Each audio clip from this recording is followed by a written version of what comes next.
I don't think you tour too much on the East Coast. I know your son's in college and everything, so it's hard to get out touring. But are there any plans at all to ever like shoot from LA over to the East Coast? Yeah, you know, we're talking with a promoter that wants to put us in Jersey, New York, Long Island kind of area. We haven't finalized anything on that. This summer is going to kind of be taken up with a Mediterranean tour. Yeah. And like oh, you are? I am. And it's going to be so awesome. I am. I'm so excited. I love to game, and I love Black Flag, you know, Assassin's Creed. I'm like, I'm going to the Mediterranean. I'm like, I'm going to so be a pirate. Like, so it's warm water, you know, jump off that ship, go to the little island, look for treasure. Yeah. So that is already set. We're also playing Las Vegas this April, so people know. So we're talking with this promoter, but we can't finalize dates because Sullivan only has so much time between semesters. I told the band this when they voted him in the band. They're not asking me, you know, he's a student, guys, but that his music is so good. So. Well, we look forward to hearing your. Right on.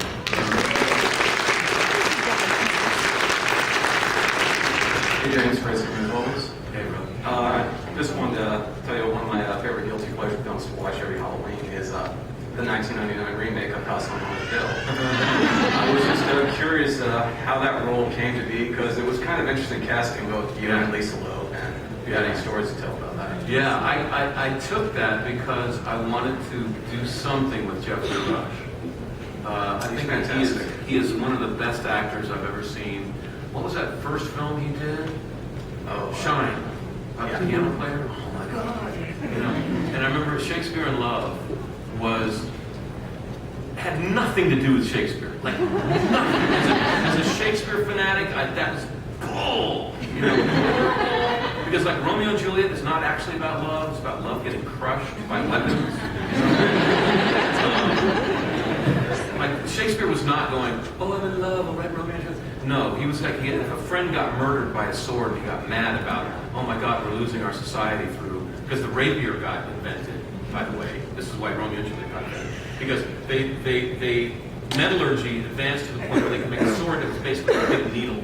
At which point that you could go in between the chest armor of the knight and just kill him right out. And it just wiped out the knights.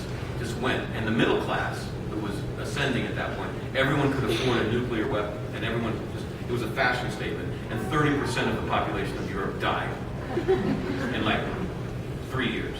And so Shakespeare is stepping over dead bodies, going to work, and he's like, what do I write about today? So that play is so about a horrible time, and not about it. Anyway.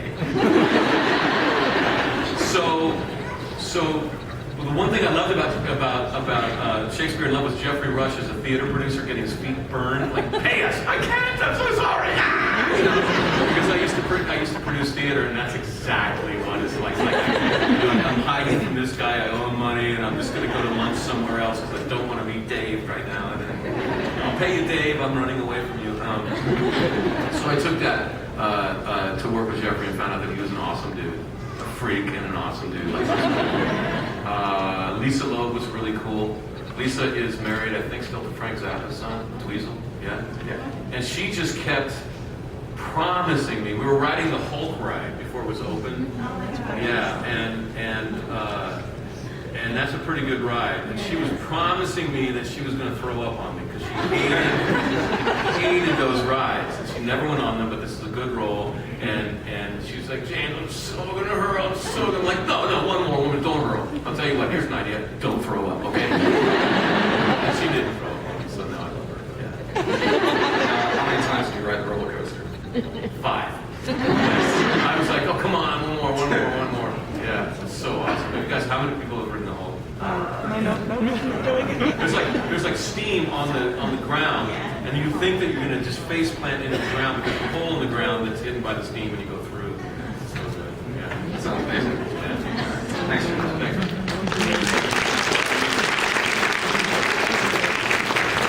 Hey, Doc. I was wondering what your favorite Torchwood scene to shoot was. Oh, my God.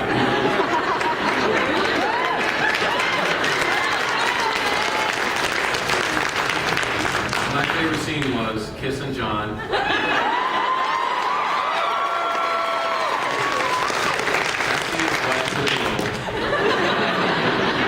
Because, like, I like subversive art, right?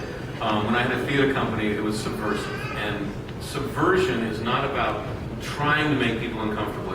It's about divesting the audience of lies that you get taught in childhood, which are, some of them are, you can buy your self-identity, or violence works, or old people are boring. And I was very lucky to be part of Buffy, which was subversive. It was subverting the lie that women can't protect themselves. Of course, women can't stand up for themselves. And it was taken after that. Back in the day, kids, that was actually subversive. It's not anymore, but at the time it really was. So, one of these other lies is that gay people, transsexual people, bisexual people can't be heroes. And Torchwood was just like right for the jugular vein on that, in a way that was even more vicious than Joss did. And I read that and I was like, holy crap, that baby. I was doing an interview with the BBC, and the BBC said, "So what do you think about the homophobic backlash against Torchwood?" My response was, "We have backlash. We have a backlash."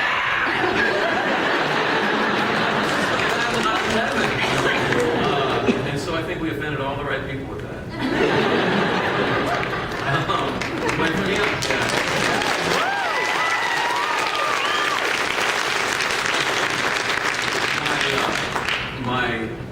My fiance directed the kiss between John and I, right? And like, she wasn't the director, but she just happened to be there. And John and I would turn to Jasmine and say, "How was that?" And she'd be like, "Oh, that was really good. You guys need another take on it." The director was just on the floor laughing. And I learned something that day that I didn't know, which is that girls like guy on guy, which I had no clue about. And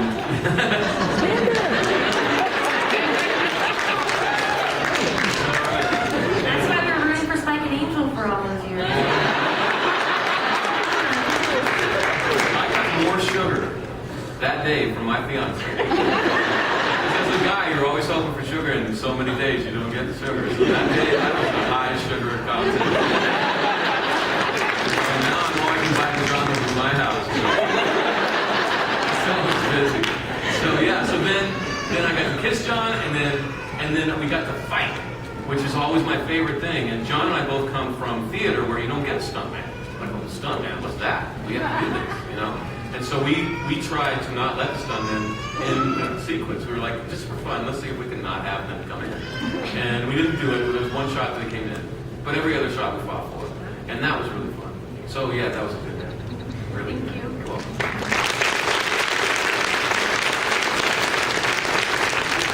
I talked a lot. Like, how many questions are you get to? Hello. Hi. So my question is, since John Barrowman likes to kiss a lot of people, especially David Tennant. Feel like that. He's okay. Okay, good. How many times has John tried to kiss you?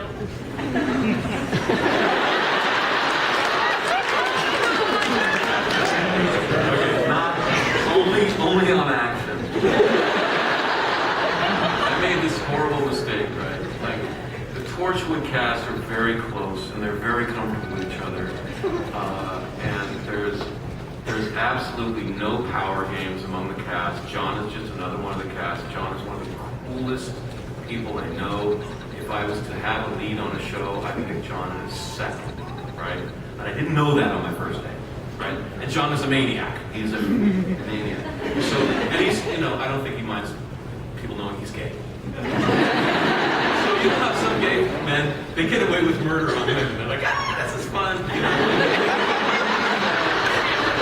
I'm on the set. I don't know the John's gay, right? He's the lead, and I'm like an old-time feminist, actually. Like I did the writing campaign for the ERA back in the 70s. The whole no means no thing is like super important to me, and so John is going around and doing his due, and Nyoko is like, John, not this morning. I'm tired. It's the morning, not now. And John doesn't stop. And I'm like, man, that's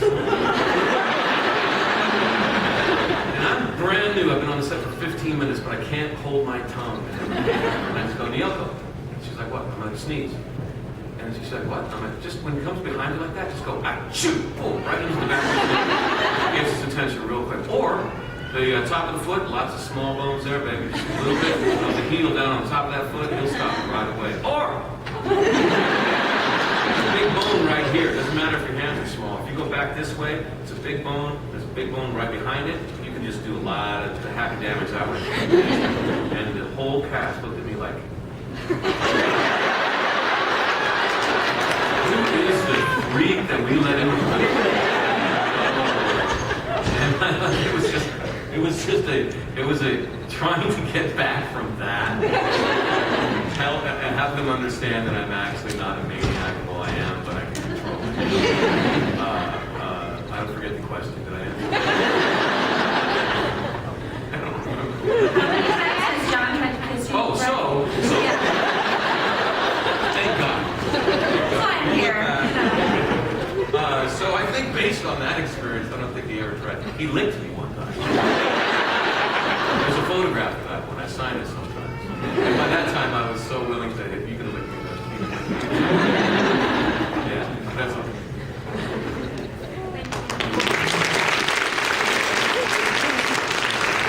If there's any parents in here, and if we go too much, just raise your hand. Yeah? Just give me like this. Too much. I don't think that was. I hope that was not. Okay, cool. Hey, awesome to see you again. I saw you yesterday, but my hair was black then instead of red, so it's really different. Good go for it. Oh, thank you. Well, I did have a different question, but following that, I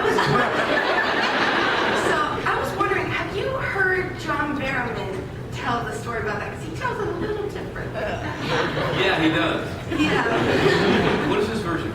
His is you kind of running away in terror every time. I was running away to get sugar, man.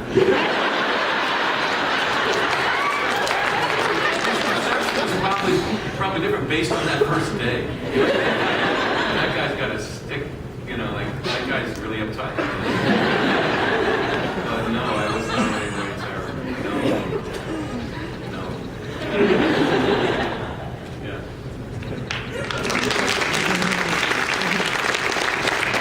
Hi, Mr. Marsters. Hello. So many people geek out over you, as they should. You're amazing. And I was wondering, is there someone for which you geek out? Yes. And he just passed on one.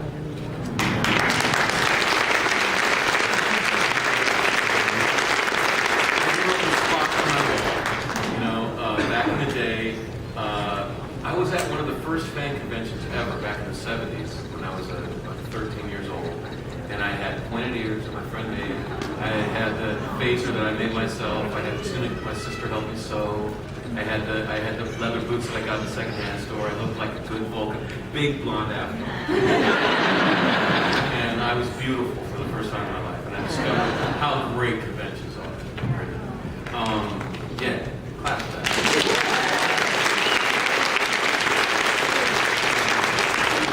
And so I've just been a huge Spock fan. In fact, during Buffy, I was like, guys, if we really try hard, we could be the new Star Trek.